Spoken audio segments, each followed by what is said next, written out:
welcome to another episode of Dreamer Comics Podcast. I'm your host, Omar Spahi, and today we have this really cool cat with us.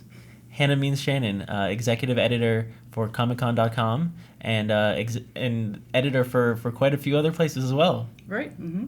Thank you so much for coming on the show. It's exciting to be here spending the day with you. Well, thanks for inviting me, and it's nice to sit down for a while away from New York Comic Con. Yeah, right.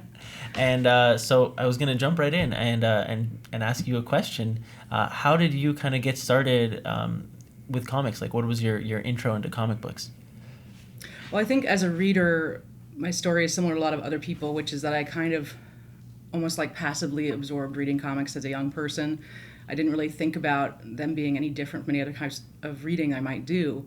And I had a lot of siblings, so I would just take all their stuff and like read whatever they were reading. So I'm really glad about that because no one told me what I should read or shouldn't read or sort of ranked it in any way. You know, I treated everything the same, and I find that attitude has been really helpful in just reading widely now, all different types of genres, all different types of creator voices, and I don't really seem to feel like, oh, one is better than the other or more valid than the other.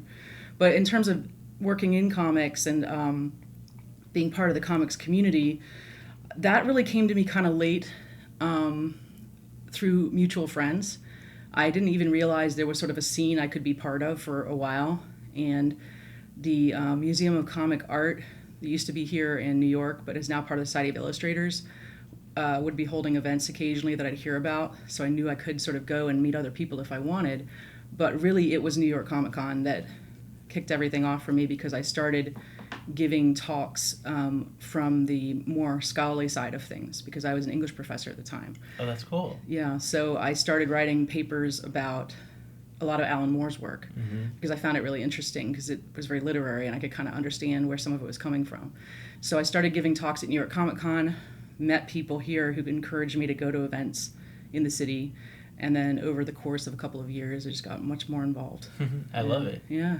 And so, I mean, Alan Moore is just such a prolific character in all of comics. He's like created some amazing, like, you know, legacy books like Watchmen and Swamp Thing and so much more.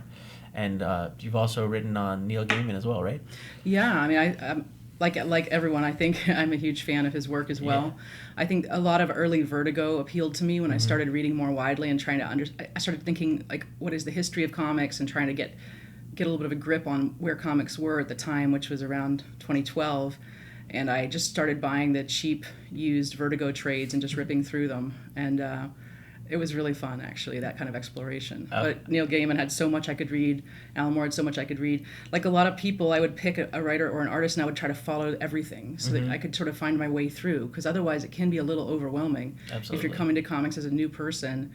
How do you decide what to read, you know, and how do you know what you'll like? So once you find something you like, you have to kind of follow those roads and just keep going. That's the only way through.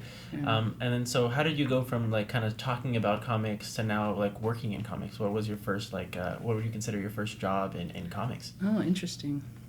There's such a gray area sometimes between fandom and fandom publications and professional work, and even people like Paul Levitz used to write for zines and Denny O'Neil and stuff. I was asked to write an article about a book launch that related to comics, and it was published on TripCity.net, which was a platform founded by Dean Haspiel, and it had a lot of Brooklyn creators on it.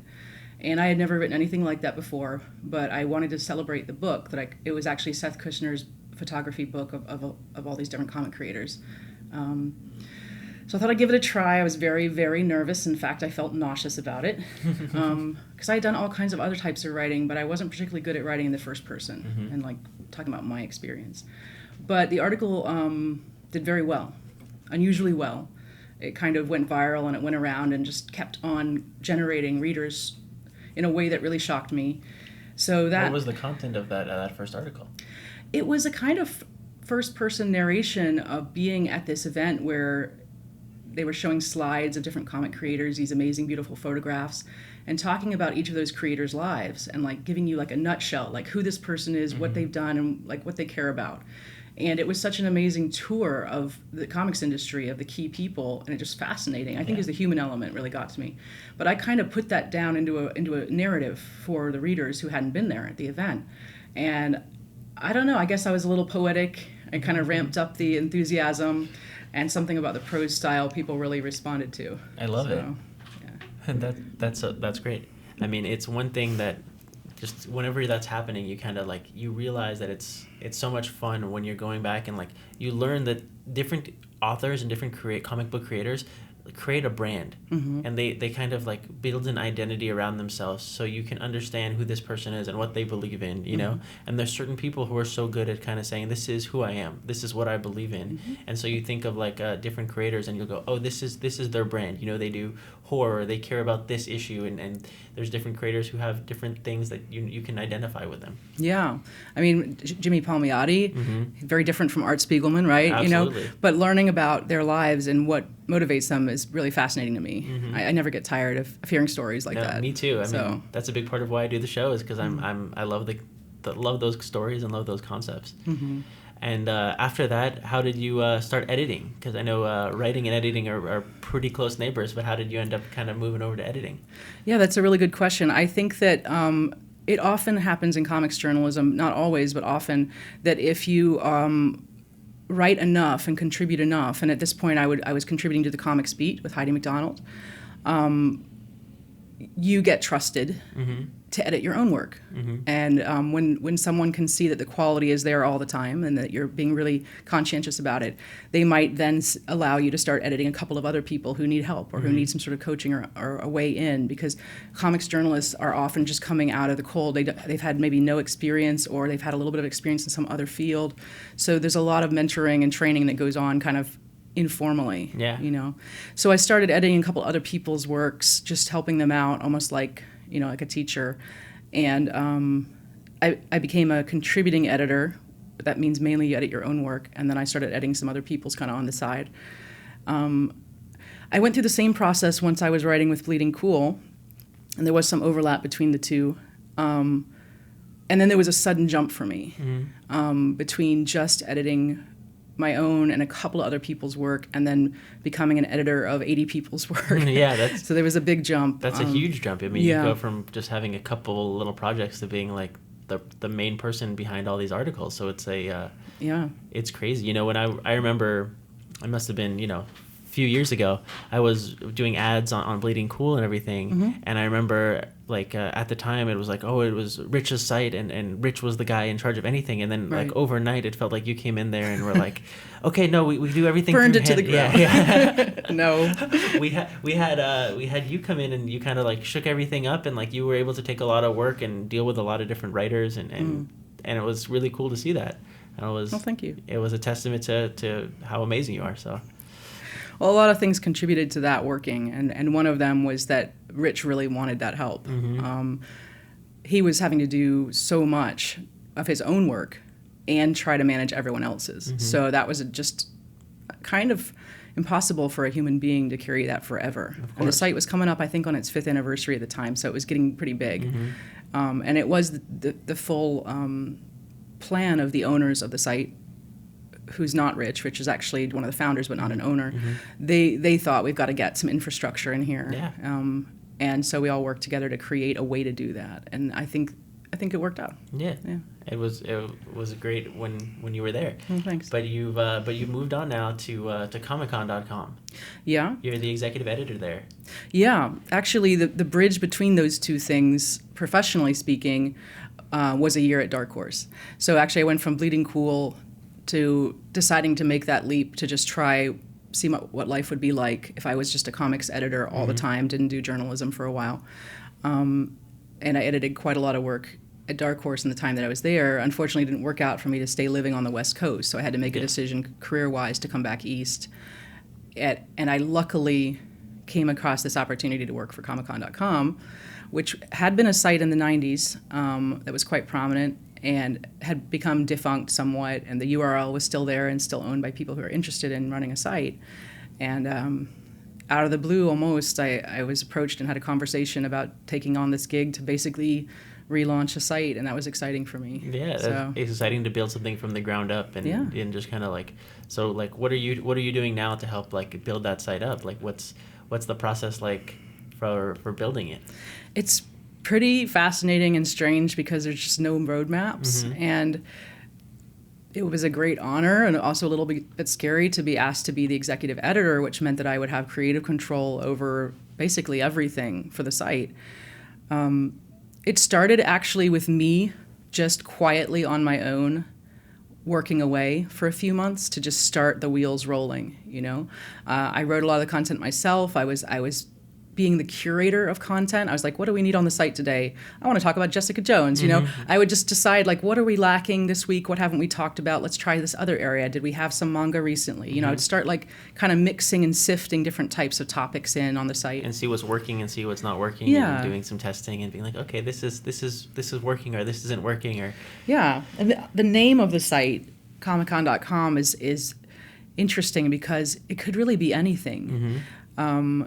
I was specifically hired to make sure that a significant amount of it was comics content, though, because the whole point would be to keep comics in the news cycle, because comics do compete with other areas of pop culture now so much, and we need to keep those comic shops open and keep creators employed and making new work. So just promoting those was part of the big drive there. It's really cool. And one thing that is always like important is just kind of creating new content, getting the word out about different books. Right. So what's like a process whenever you like pick up a book and you're like, okay, like how do you tell the story about that comic? Like what kind of goes through your mind? Is it just something that happens while you're reading it, or is it like, do you talk to different creators involved, or what's the process when you're kind of like getting the word out about a book? There's a number of different approaches, and sometimes these days I have enough contributors that we might actually take multiple approaches over time so that the same book might continue to get promotion, which I think is a great strategy. Absolutely. One of the things that comics can struggle with is if it's multiple issues, that like the first issue gets pressed, the second issue gets pressed, and then it goes down, right? And maybe no one's hearing about the fourth or fifth issue or the second arc. But often that work is great work, and it needs to be out there. People need to hear about it, but there's just no media for that. So we often set up a kind of plan where we want to start with the announcement of a book. When a company is ready to announce a book, hopefully we could get an exclusive on that, because that's great if it's some sort of breaking thing. But if not, we still want that really accurate source material of what this book is and what the company intends it to be, quotes from the creators about how they see the project, the best art we can get so we can publish some really cool splash pages or whatever, just get the readers excited about what's coming. And then as the news cycle moves on, we'll start doing interviews as we get closer to the time when people can order those books, because we want to get those pre-orders in. We want the bookstores also to get excited about books, so we try to plan in time, when we're doing those things. So I think that announcements, interviews, we'll do advanced reviews if we're allowed to do that, and that'll be, again, usually to remind readers that it's coming. Like 2 weeks from now, this is happening, so let's put it on your pull list or talk to people and make sure you get this book. And then when the book actually hits, I always try to have a follow-up review from a reviewer who might have almost no knowledge of the book or something like that. So they give a fresh approach that again, would appeal to another type of reader who is just new and just heard about it for the first time. Maybe they want to go buy it that day. I love it. I'm so excited hearing you talk about it, because it's not like you're like, okay, this project, we're just going to write an article once and that's done and we're going to leave it be. Right. It used to be in the olden days, they had it used to be 4 impressions would create buying power. So it used to be that you have to go out and see something 4 times, and then you can go into the comic book store and say, I'm interested in that. Okay. But nowadays, because of social media and we're inundated with new things, you have to see something like 18 times. Sounds about right. Before you become comfortable enough to go, okay, this is something I need to check out. And so it's amazing that you're able to kind of like corral that and be like, okay, cool, here's 1, here's 2, here's 3, and you can, now you're off really running, and then you can kind of like, when people see it multiple times, they become more comfortable with the product. They do. And it's so something that's really cool and really fascinating to kind of get behind that. Yeah, and I don't have any problem saying this, but maybe some people have different attitudes. What really works is when multiple sites do all of that too, and it's staggered so that readers are seeing it from multiple angles, right? Absolutely. And different content and different approaches. Maybe different creators are interviewed on one than the other. Maybe the colorist and letterer and cover artists actually get to do interviews too, and then you get the whole spread.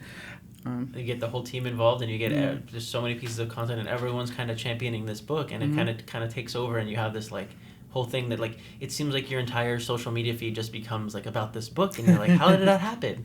It's true. It suddenly hits a tipping point where it's just everywhere, and hopefully that doesn't hit the point of annoyance where it's like I'm tired of seeing that product everywhere. But if it's presented in interesting, clever ways, then it's okay. I think that's the goal, is always presenting it in a new, fresh way. And you kind of like, oh, cool. Look. But I think it takes a little bit of time for people to get used to new things. I think it's just human nature. It's like everyone wants that thing that they grew up with, whether it's Alan Moore or Neil Gaiman. But it's like when you learn about somebody new, you're like, oh, okay, like I've heard of them before, but I don't know if I'm ready to go into them. But then someone else starts talking about them, and you're like, oh yeah, like I could get into to Hannah Means Shannon, like and you just start talking about it.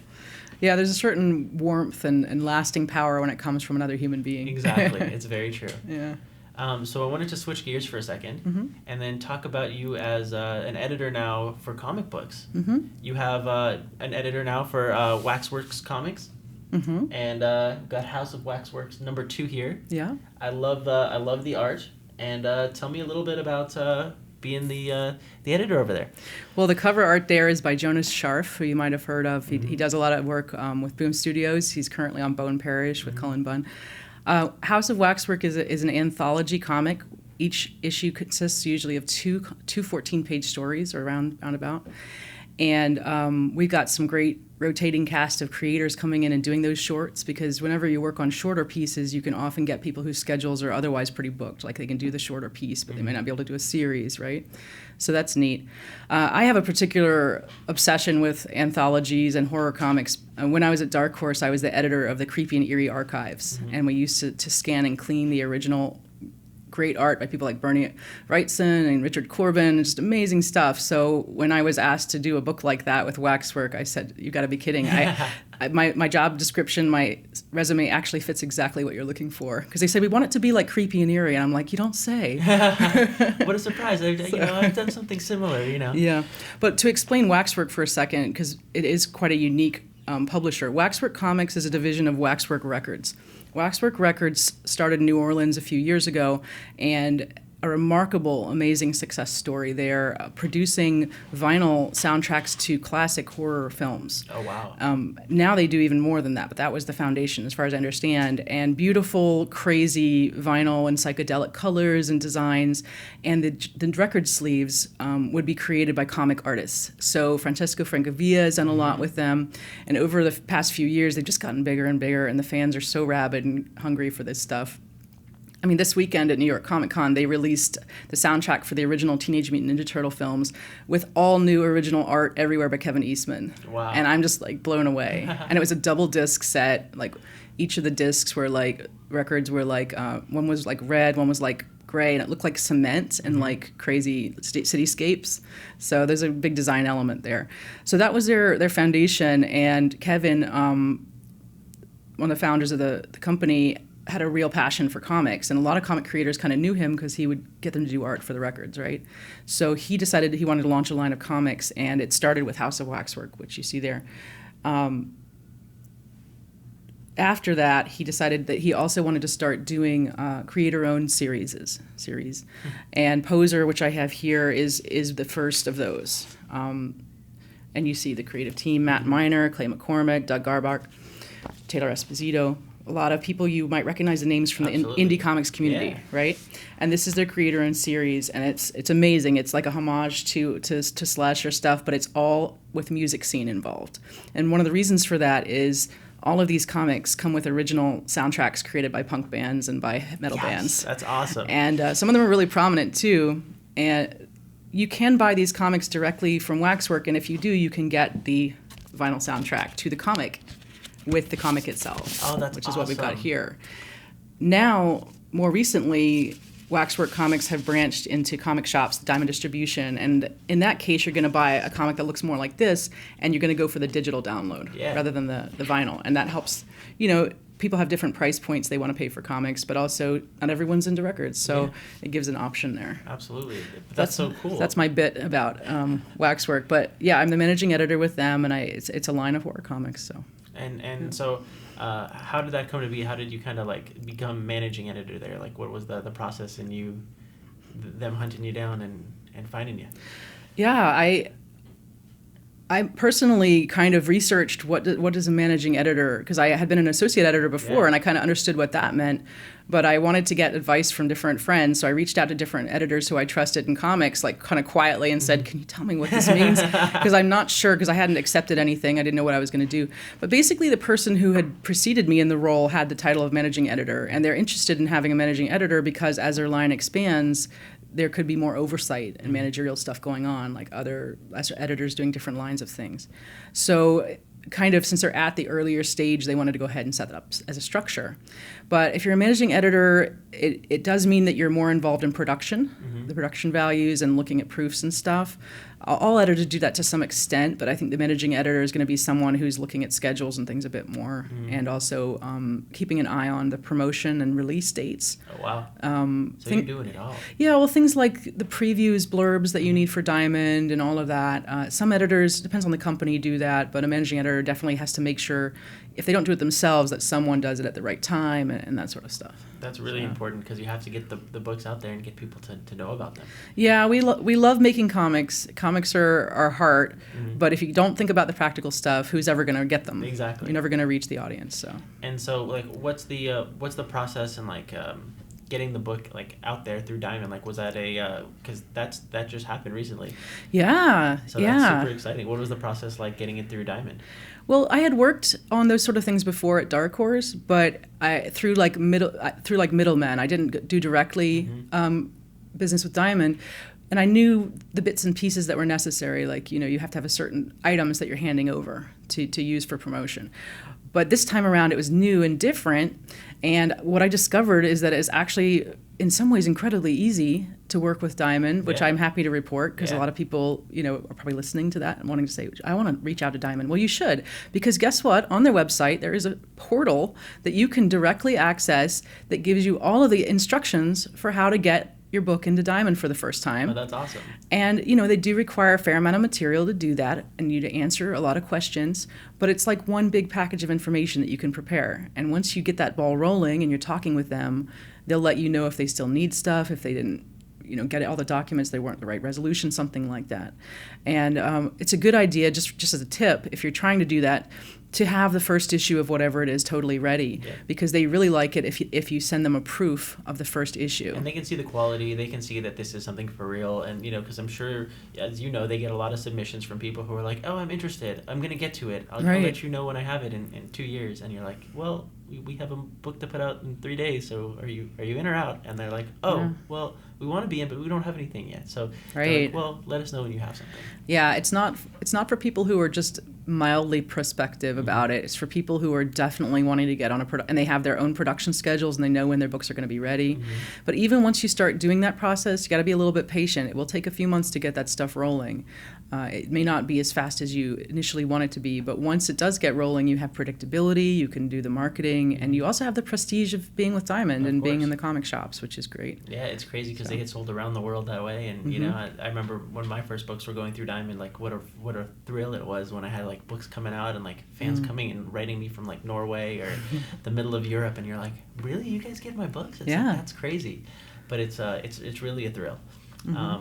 One thing, everyone has different ways they work, but as a managing editor, do you like look at every script, every page of artwork, pencils, inks, colors, or do you kind of like have other people who are involved in that kind of process, or what's your process like when you're doing editing? It differs somewhat between different types of projects. I think I learned pretty well an old school approach from Dark Horse, because they go back to the beginning, creator-owned, and they have followed certain patterns in how they do things, and I'm really grateful for watching that process with them. I'm fairly detail-oriented and maybe even a little obsessive, so I tended to follow every step of every project as far as I can. And right now, Waxwork is still pretty small, so I'm going to have my hand in all of the books. I might not always be the person who looked at the original pitch. That might have come down from the owners or from somebody else. But by the time we're looking at an outline, then I'll be involved at that stage. Yeah. And just, would you like me to walk through the steps? Yeah, I'd love to. Okay, well, this is the same kind of thing you might hear if you go to a panel about like editing comics. I've heard really good editors talk about it. But the basic steps, after pitching and after contracts and deals have been made on a story or a series, this is how I do it. I expect an outline to be created by the creative team, and it could be multiple contributors to the outline, like the artist and the writer could both contribute. Once we agree that the outline makes sense and has a logical flow to it that looks like it will work as a comic story, and the reader is the one we're serving the most. Will the reader be able to follow this and be satisfied by it? We move on to a rough draft of a script, and there'll be a due date where that needs to come in, because from the very beginning of the project, there is a timeline established of what we hope will be the beginning and end of that project. So the rough draft of the script will be due at a certain point. It'll be my job to send notes back within a certain time frame so that the script can be revised again by the writer, even if it's small notes or big notes. And that'll be pretty fast, because we work on a pretty fast schedule at Waxwork. The writer will turn it around, they'll bring back another version, and hopefully it'll be an approved version. It's one that I can say, okay, this is done.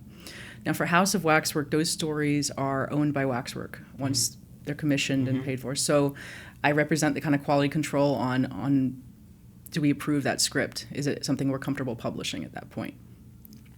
For the creator-owned, I would say there's a little bit more leeway. If I give notes on a script and the creators come back and say, well, no, we really wanted to do it this way, and let's talk about that, I might be more willing to sort of hear them out, maybe consider dropping some of the notes or keeping some of the notes. So there's more of a negotiation kind of process. I just think psychologically that should be true, because when it's a creator-owned project, they have that sense of, it's my baby and I have this idea and it's a little bit off the wall and I kind of wanted to like explore. Like I know the rules. It's good to know the rules, but it's also good to know when to break the rules and try to experiment, because that's kind of how growth happens in a really weird way when you kind of get to that point. If you had the same story over and over again without ever trying to break the rules or change anything up, it would end up with the same kind of story. So it's important to push the envelope. That can happen. I think that's kind of a syndrome.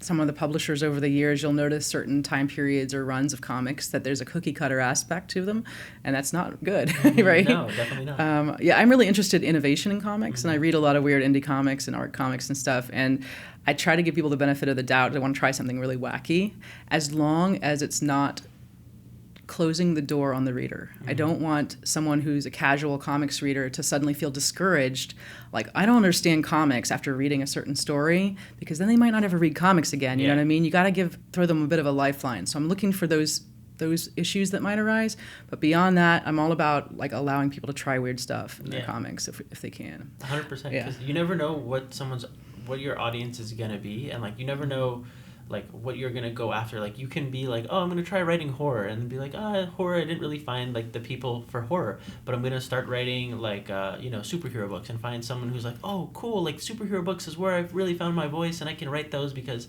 that's what I grew up reading, and that's what for whatever reason it can work that way. Yeah, I think creators really need to try different things that way, even if they're crashingly failed attempts, because you learn from that. Absolutely. And it's also really funny when a book comes out and the creators think it's one genre or one sort of thing, and fans respond to it as something other. Have you ever noticed that happen? Like someone thinks it's a mystery or sci-fi and they're like, this is a horror book.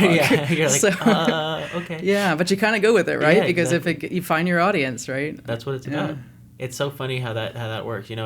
It's really interesting, because in comic books, I feel like everyone fails. Everyone is like, I put out this book, no one read it. It's a struggle, and then you kind of fail forward in a way, and you kind of find yourself, and you're like, okay, and all you need is that one success, that one book to like be like, okay, like Hannah from House of Waxwork, and then all of a sudden you're like, oh cool, like they kind of have a brand, they have an identity, and then now everyone in the community knows that you do horror books, and you are now a name in horror, Yeah. And so it's so cool how that growth kind of happens and that successes.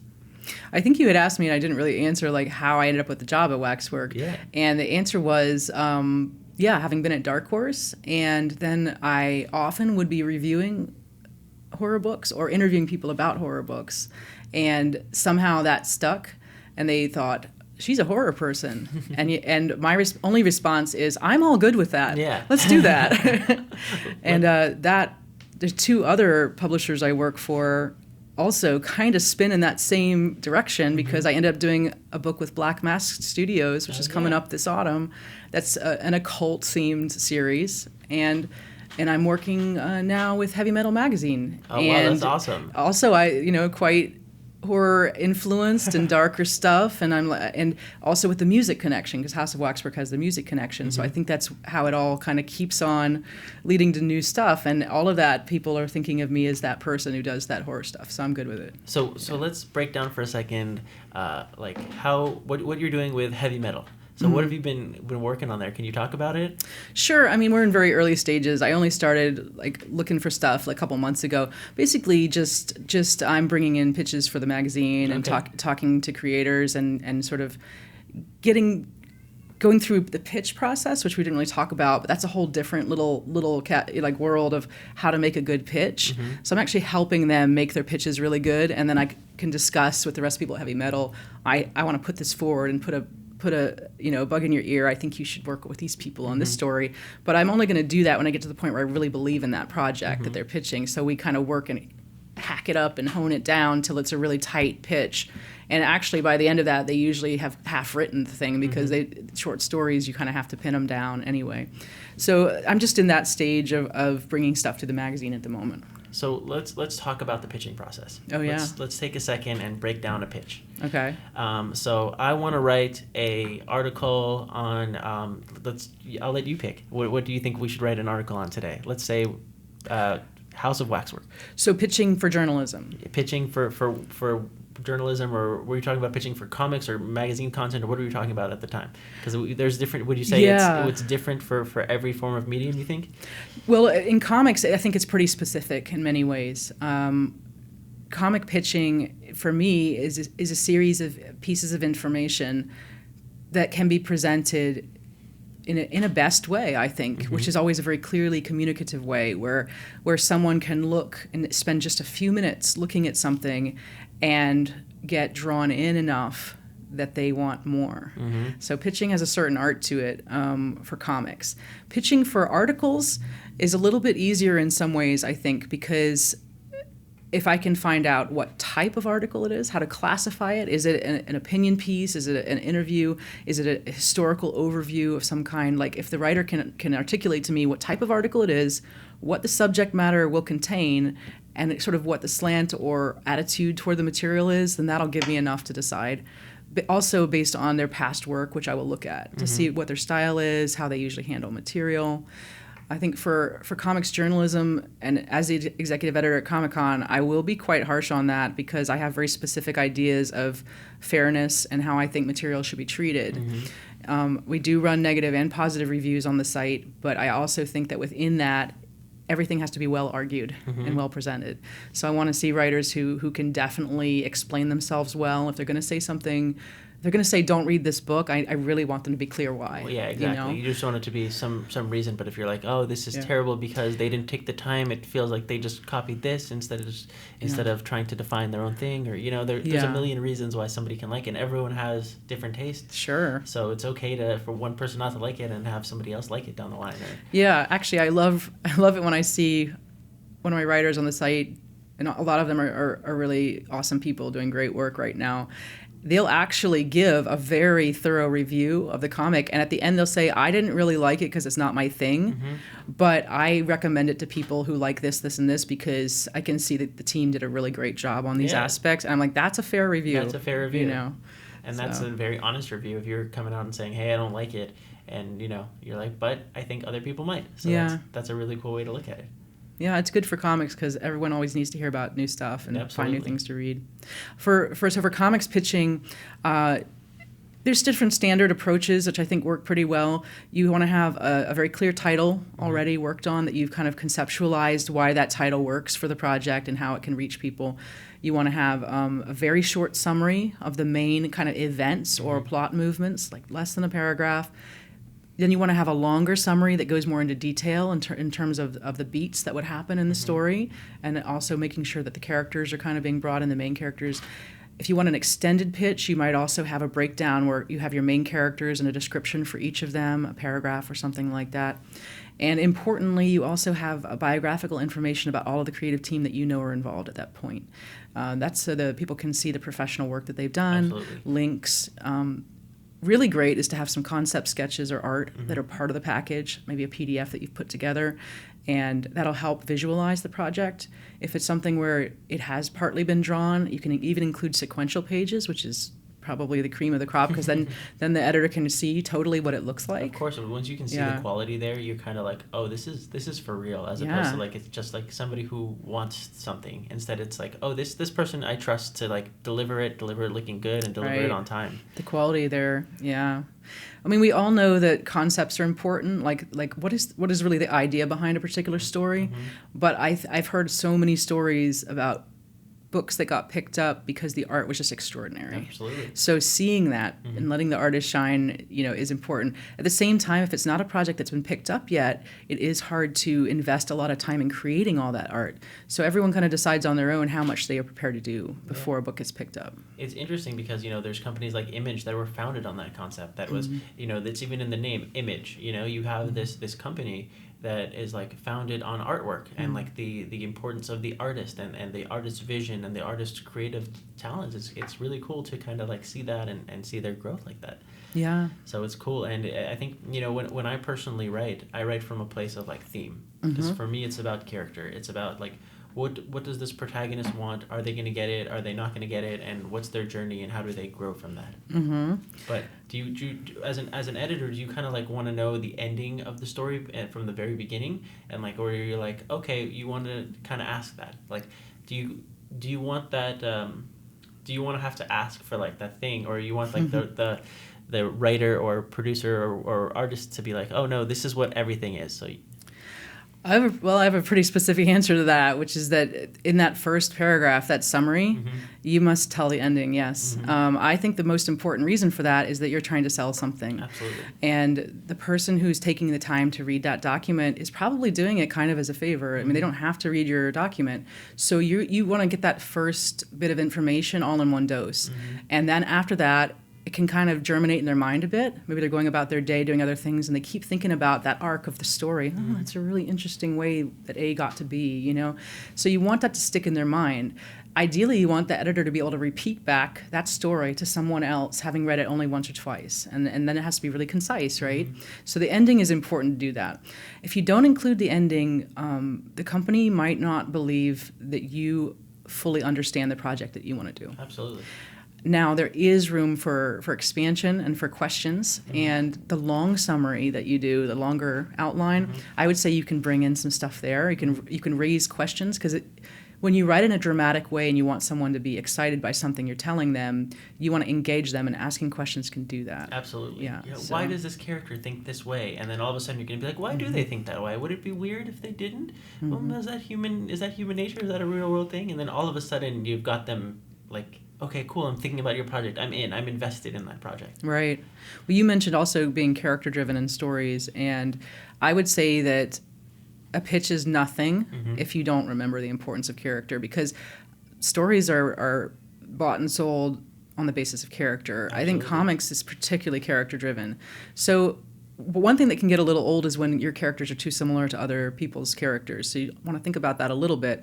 But at the same time, you want to make sure that you're clarifying who these people are and making them, or beings, and making them memorable in that pitch document. So I would include a character section. You don't have to, but I would include that for that reason. That's awesome. Character section. Pitch with the whole story, a little blurb so people know what it's about, the title, and then also the creative team. Yes, those bios are important. Some people are so bad at self-promotion, but you got to get some help if you need it to make yourself presentable in a way that really shows your strengths. Now, do you think that's a lot to get in like an email or something? If you're like, hey, I have this idea, and this, and this, and this, and this, is that too much, or do you think that's what you kind of have to do? Well, there's different situations that arise. If it's unsolicited, I would start with the title and the paragraph, and that would be what I would include, and maybe just mention who the creative team are. If you've never met the editor and it's totally blind, if you've been invited to pitch, then I would go ahead and present that complete pitch document, because it really shows off how organized you are and that you already know what this project is, and that's often very impressive, to a publisher. There's the extended pitch could include a script of the first issue or the first issue itself. In that case, I would hold off until you've been encouraged to show the rest. Yeah. So you think it's good to put the script in, or you think it's too much for the script? Like if you if you put the cart before the horse, so to speak, and you're like, I have a script that's ready. I think that if you're going in blind, don't submit a script at that point, because the editor in question, their schedule is almost certainly very busy. It's actually really hard to read an entire script that's not part of your main workload. So you're overwhelming them a little bit. Absolutely. Yeah. You're going to see this and you're going to be like, another 22-page script that I have to go through and decide if I like, and I have to see the blurb first, and I don't really want to read this right now. I have this other project it's and hard. this other project. And, yeah. And, Even if they want to read it, they may not just be able to. Yeah. Their days are just too full, and they want to have lives and families as well, I think the situation can arise where if an editor is super into your project and they want it to get picked up, but it hasn't been approved yet by a publisher, if that makes sense. Like an editor's interested and wants to get their company to approve a project. If you then provide things like script or sequential pages, and the editor is cool with that, it can be good because that helps them prepare for the meeting where they're going to put the project forward. Because if someone raises a question in the meeting, they might be able to answer it because they've now walked around in that world. Like if some random out there question that wasn't initially addressed in the pitch comes up, like, how does that get to that? And the editor might be like, oh, wait, that's an issue 1, and this is what happens. Yeah. So that's cool. They have those little details, but it's a process. It's a step-by-step process into getting that growth to happen and getting picked up for these different projects. Yeah. Mm-hmm. And so with heavy metal, like now we're going to switch to magazines. Like, is their magazine pitch different because it's kind of journalism, it's kind of like comic books. How would you kind of describe the difference? Is there a difference for like a pitch for heavy metal? Yeah, I think so. Well, in that case, we're working with short stories. They're between 4 pages and I think 14 pages in length, which is quite a big difference between the different lengths.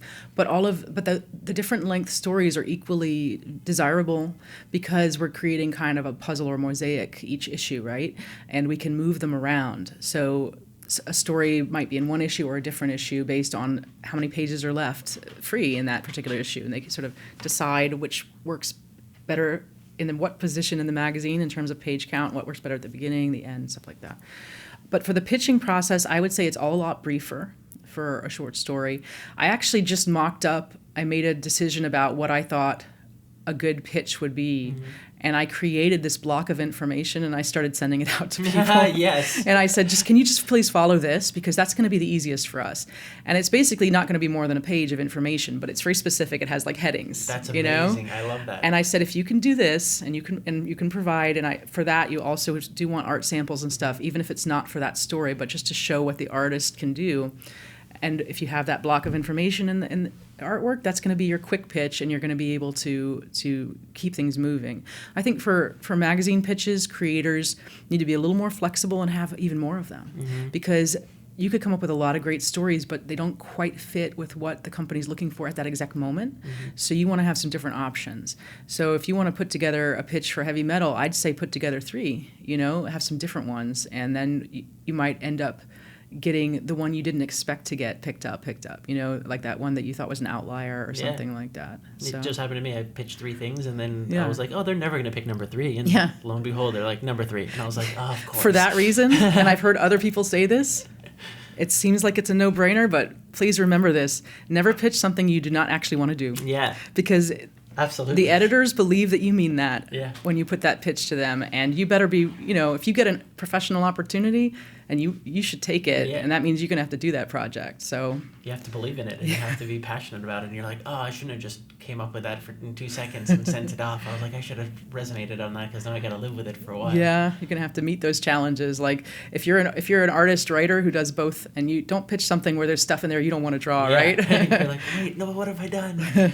No, take your time and fully flesh it out. I think that's really important, and make sure to be passionate about it, but make sure to know what you want and go after it. Yeah. I mean, you get these shots in comics and you really got to take them when they open, and it's hard to tell when it's going to happen. With several jobs that I've had, I've put forward that I was interested in a certain kind of work or project, and then I don't hear for ages, and I assume it's not going to happen. Totally forget about it, and then at a really inconvenient time, someone comes back to me and offers me that gig.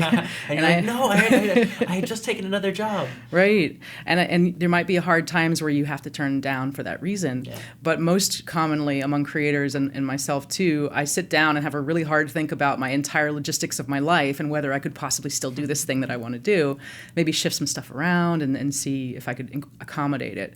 I guess be prepared for anything you've pitched to or shown interest in, you think is dead and gone, might come back someday. Yeah. So always, that's life. It's kind of cyclical. It kind of, you never know what's going to come back and be the next project or be the next thing you want to work on. And could end up being the biggest thing of your career. You just don't know yet. Yeah, exactly. Oh. And so one question I wanted to back up for a second now. I wanted to ask about your English teacher days. Oh, yeah. And so what kind of like skills did you pick up as an English teacher through like literature and reading and writing that you think are now helpful for you kind of in your current, editor world? Yeah, I mean,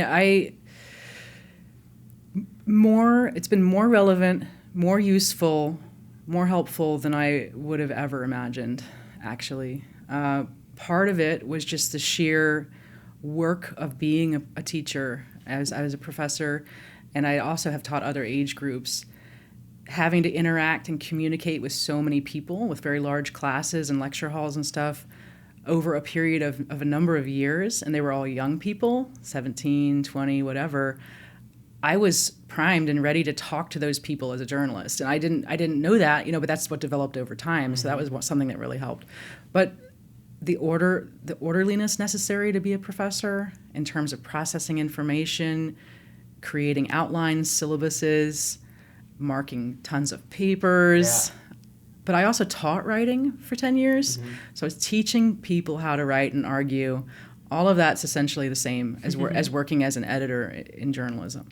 So I do think of my writers as my students sometimes. Yeah. Sometimes I call them kids and then stop myself. Like, don't call them your kids. They're adults. They need to be adult about everything. It's the same thing. When you're editing people's work, you are providing feedback because you want them to improve.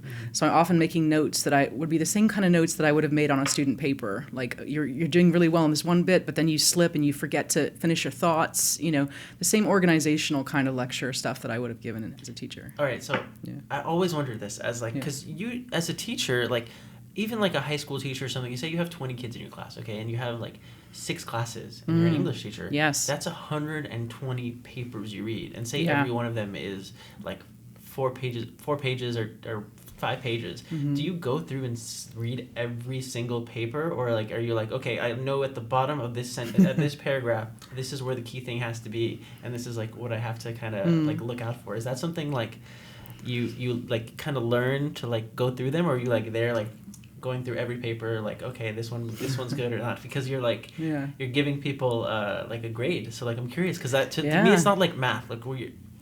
In math you're okay, 2 plus 2 is 4, and you can write down 4, and that's a check or an X. Yeah. And so I'm curious what the process is like there. Yeah, I can't speak too much for other people, though I come from a family of teachers, so I guess I can kind of summarize my family approach. Are we allowed to swear on this? Yeah. Okay, I'm a total hard ass, and I read every paper, and it's hard. It's very hard. Wow, that's crazy. Hundreds of students is correct. I went into trial by fire. I went from never teaching a college course before to doing overtime in the first semester that I ever taught. I thought I was going to die because there were so many papers. So you just get better over time, but it is a skill. It's an unusual skill to become a very fast reader. And I do think that happened to me. And I do think that is what enabled me to be editor-in-chief at Bleeding Cool, working with 80 contributors. I got to be a surprisingly fast reader. You are looking for key things. You're reading fast, but you're looking for key things. It's almost like, Daredevil vision, certain things stand out, oh, there's that. Okay, the main idea's there. Okay, the quote's there. Okay, you're looking for bits and pieces. But it was actually the process of marking papers, which I would do by hand with a pen. Some people would do it on the computer. I don't know how they did that. I'm very manual. So I used to grade papers with a pen, and the stuff I would write in the margins would help me process what I was reading, and then it would be helpful for the students. And it's the same thing now working with journalists. I find myself making notes in a similar way. So you were saying, do I read everything? Yeah, I do. And it's hard, but you get faster at it. Yeah. Yeah. So I'm gonna ask you, what are some techniques you have at speed reading, or like do you? I heard about some techniques like you start reading at like a faster speed than your normal without comprehending everything. Sure. And then you go back and reread it at slower, and you realize that you pick up so much more the second time because you're like, okay, cool, I already had the basis of what it was about, but now I know to look for the details. Yeah. And then I've heard of like looking at like stopping before you get to the last few words in a specific line, and Yes. then going back and shooting the other way, and like your brain starts to use your peripheral vision to start to pick up those last few words. Yeah. So it's not like you're skipping over them, but you're just getting faster and faster. Yeah, that's fascinating. I can recognize a few of those things as things that kind of happened to me. I don't know that I consciously developed them. I do tend to read things at least twice. When I was a professor, more than that. So I read the first time really fast, and I read it as a reader, and I'm not the editor. Mm-hmm. I actually try to be a reader reading this, just an average person who's interested in the subject matter, and I look for, am I confused by anything? Is there something that makes me trip and kind of takes me out of the piece of writing, just like takes you out of a comic? And then the second time, I'm looking for the structural elements. I'm looking at the opening sentences of each paragraph, the closing ones, to see if they're really constructed okay. And I'm looking at the structure of the whole piece. Okay, intro, conclusion, different bits of evidence. Is the evidence in an order that makes sense? Would it have been better if that last bit was at the beginning because it doesn't make like logical flow? Mm-hmm. So there are different ways of reading. I would say the main way to get better at speed reading is by it being absolutely necessary to your existence. Just necessity. It makes you get better at things. It's like someone who might work as a chef in a restaurant would get faster and faster and faster at preparing these dishes because you just do it all the time. Yeah. Something weird that affected me was I got to the point where I noticed I was having a hard time understanding the structure of pieces I was looking at. And the solution was really strange, which was that I needed glasses. Oh, really? I didn't understand. Like, I knew they had recommended I wear reading glasses before, but I always kind of blew that off and didn't bother. And I started having a hard time just sort of seeing the whole page in my mind. And I thought, something's changing here. Am I just really tired all the time? And I finally was thinking, okay, I'll go get my eyes checked at one point. And once I got those glasses back and put them on, that problem went away, like immediately. So it's physiological too. If you're really tired, if you're overloaded, if you're not under optimal conditions, it's going to be harder to move quickly and to be accurate. Yeah, and work with 80 writers or hundreds of students or anything, that just becomes so much harder. Yeah. So I have one final question for you. You may know it or you may not. But it is, what advice would you have for any aspiring editors to break into editing? Yeah, that's a really good question. I think there are different avenues and people come in different ways. One thing I've noticed is that you can come into editing from the different creative roles in comics. I find that some people have been comic artists before. People have been comic writers. Maybe they've done some other technical aspect of making comics, and then editing became something they wanted to try. These days, you don't need permission. You can become something in comics purely by sheer dint of will and good planning and building an audience of some kind. I think you probably have to have someone to give that comic to or to get them to read it.